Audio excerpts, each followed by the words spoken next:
welcome to day 7 of Story Time with Becky. Today we're going to be reading one of my favorite books when I was a child. I read it many, many times.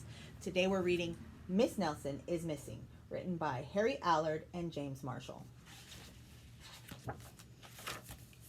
The kids in room 207 were misbehaving again. Spitballs stuck to the ceiling. Paper planes whizzed through the air. They were the worst behaved class in the whole school.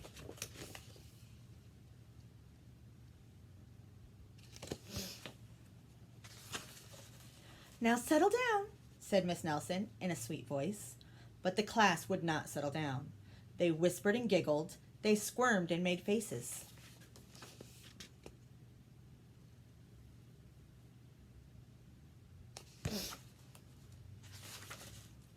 They were even rude during story hour.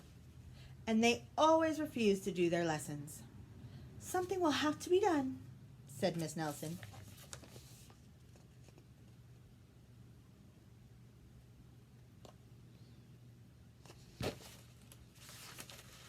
The next morning, Miss Nelson did not come to school. "Wow," yelled the kids, "now we can really act up."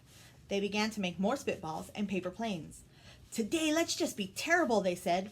"Not so fast," hissed an unpleasant voice.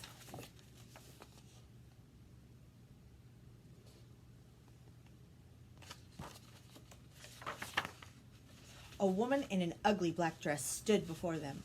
"I am your new teacher, Miss Viola Swamp." She rapped on the desk with her ruler. "Where's Miss Nelson?" asked the kids. "Never mind that," snapped Miss Swamp. "Open those arithmetic books." Miss Nelson's kids did as they were told.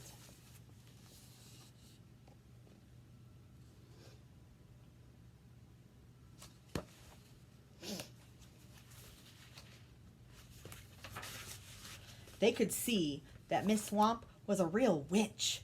She meant business. Right away she put them to work, and she loaded them down with homework.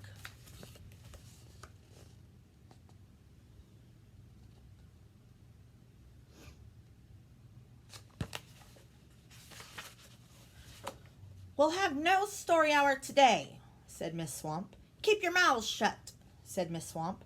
"Sit perfectly still," said Miss Swamp. "And if you misbehave, you'll be sorry," said Miss Swamp. Days went by, and there was no sign of Miss Nelson. The kids missed Miss Nelson.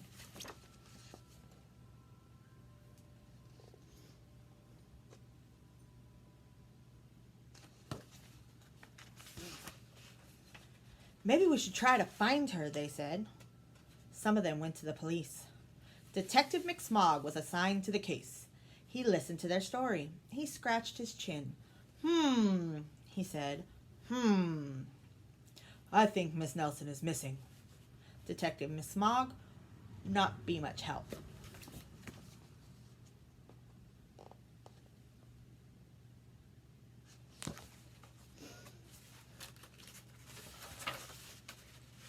Other kids went to Miss Nelson's house. The shades were tightly drawn, and no one answered the door. In fact, the only person they did see was the wicked Miss Viola Swamp coming up the street. "If she sees us, she'll give us more homework." They got away just in time.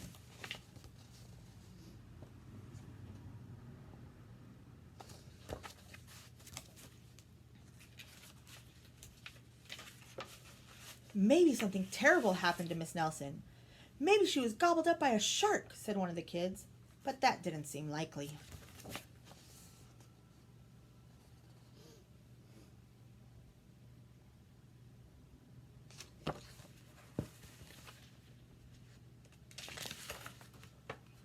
"Maybe Miss Nelson went to Mars," said another kid, but that didn't seem likely either.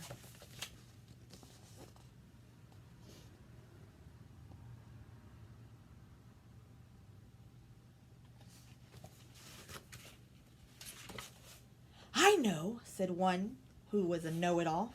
"Maybe Miss Nelson was carried off by a swarm of angry butterflies." But that was the least likely of all.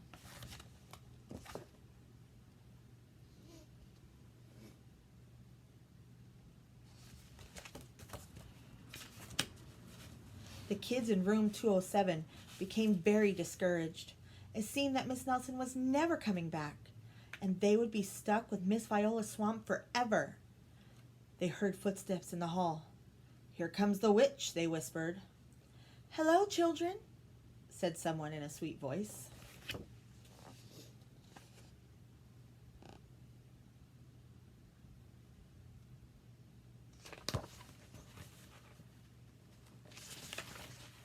It was Miss Nelson.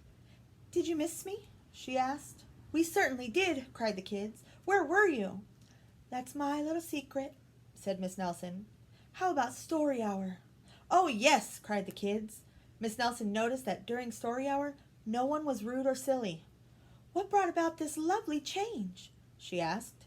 "That's our little secret," said the kids.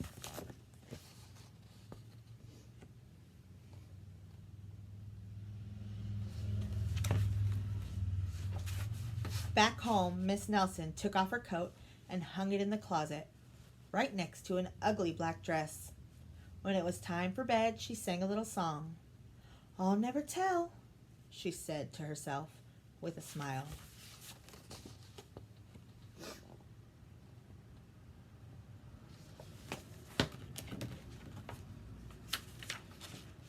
P.S. Detective McSmog is working on a new case. He is now looking for Miss Viola Swamp.